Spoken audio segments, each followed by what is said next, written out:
It's been very important to my family as a whole. My dad served in the First World War. I had two brothers that served in the Second World War, and I served, I was a year in Korea in the Navy.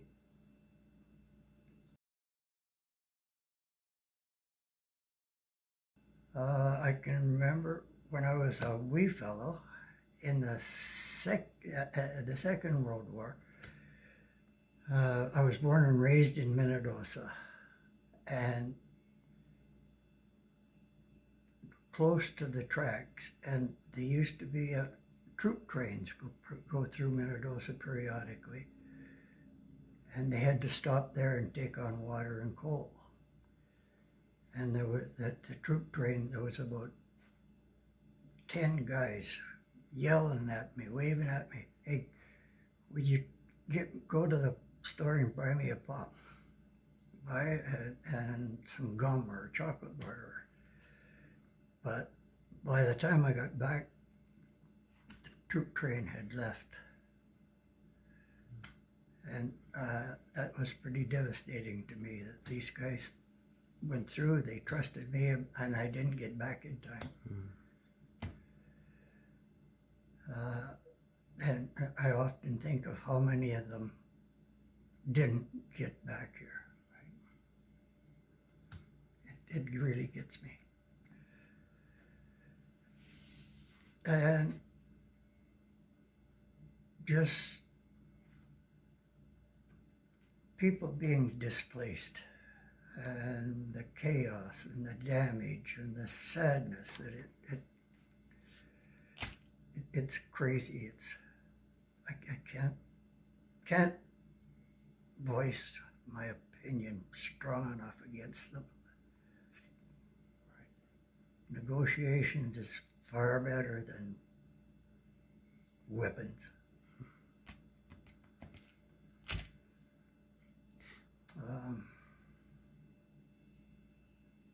I had great experiences. I spent 10 years in the Navy, seeing a lot of the world. Been to Australia, New Zealand, spent a lot of time in Hawaii, because our ships used to work alongside the American submarine fleet. So that meant we were out of Hawaii a lot. But that's just something, my personal thing. Even although it was Hawaii, I was still away from my kin. I wasn't married at the time, which didn't,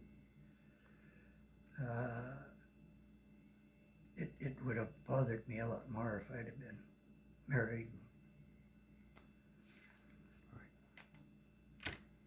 But I have excellent memories.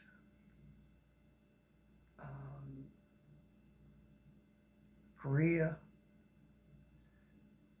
the weather was the force's main challenge, I think. Ocean and land. Very cold. The ocean used to freeze.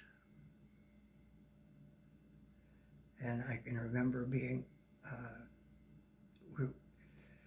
our job in Korea was to interrupt the supply lines. So we would cruise back and forth, just hopefully out of range of the shore guns. And when we could see smoke building up in the tunnels, we'd have action stations and blow up the train and interrupt the supply lines. And I can remember being on the forecastle of the ship, and you could, every once in a while, you could hear things coming up against the ship, and you didn't know what it was, but it turned out to be ice. So the ocean had a big ice.